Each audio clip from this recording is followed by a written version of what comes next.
People fall in love, make love, and have babies.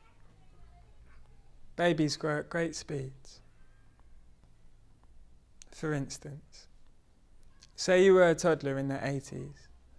By now you're probably working in a job that gives you brain freeze, gagging for a pay increase, scrabbling for cash enough in order to ensure you can assuredly procure for your family its basic needs. Life. It's a hard slog, but you're a fighter. You've made it to middle age at least. Even if it does sort of feel like increasingly you waste a lot of days and weeks. But making reasonable money from what you're good at, from the thing you most love, from what best corresponds with your nature, please. It sounds like the stuff of some make-believes. We aren't all special. Gold doesn't pave the streets. When you heard the universities had opted to raise their fees, it made you want to cry like a 2-year-old who got tripped and grazed his knees. And in any case, the girl ain't even going to get a place if she doesn't get the grades she needs. Bright kids should be angling for A's and B's. Instead, what's this? Geez Louise. Report cards filling up with ADHDs and E's. Doctor, I have a trepidation. My daughter doesn't really match with education. You, sir, need a batch of medication. From here on in, it's just damage limitation. 2 people fall in love and make love, thus producing a princess, a little madam. My point being, the life and death cycle of humans begins with a fit of passion. Surely then we should all be splintering the atom, trying to innovate a different pattern, a system not explicitly constructed to render creativity inexplicably distant, conspicuously absent. People fall in love, make love, and have babies, thus providing hard proof that miracles can happen, which is good to know because that's what we all are going to need if we're to reinvigorate the listless interactions currently driving entire classrooms to dribbling distraction.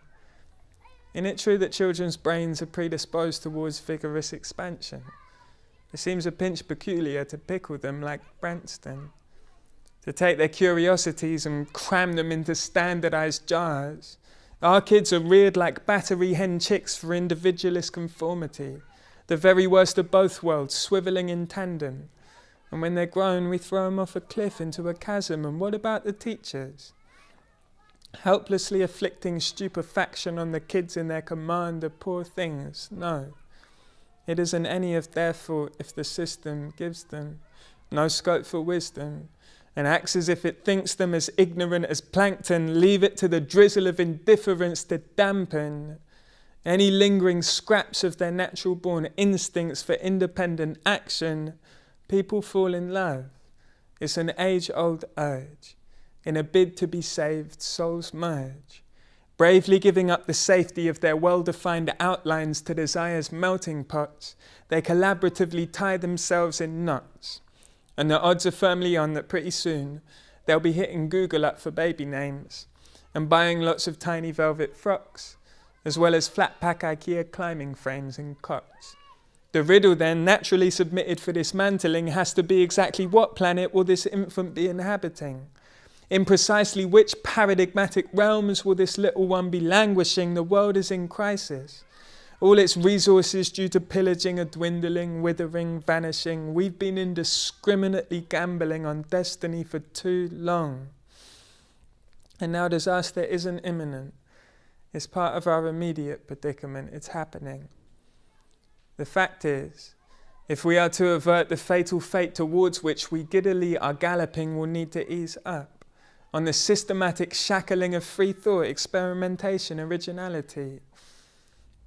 Okay, if I might, I think I'd like to finish off by reeling off a short list of applicable platitudes. The truth is in the seeking. We are what we eat, as is the future we are feeding. Learning comes to infants as instinctively as sleeping. Every single instant is inimitably fleeting, thus this and every instant is for seizing, for gripping and for squeezing. Of course, it's all just a little piece of history repeating that goes without whispering or shrieking, scribbling or chirruping or tweeting. But surely with a little bit of innovative scheming, we could rustle up some rituals that enrich the thing with meaning. We haven't got to reinvent the principles of wheeling. We only need to tweak our definitions of succeeding. We only need to listen to our hearts and synchronize our visions of tomorrow with the rhythms that they're beating. We only need to do what people do and fall in love with ourselves. We human beings are unique in our productive versatility of feeling. We do crazy things like writing symphonies and reading. Our realities are moulded by the fictions we believe in. That's what makes us different from a gibbon or a tree chimp, a kitten or a sleek mink, a chicken or a sea shrimp. Everything hinges on our capacity to dream. Anyway, you get the picture. There's some things we need to rethink.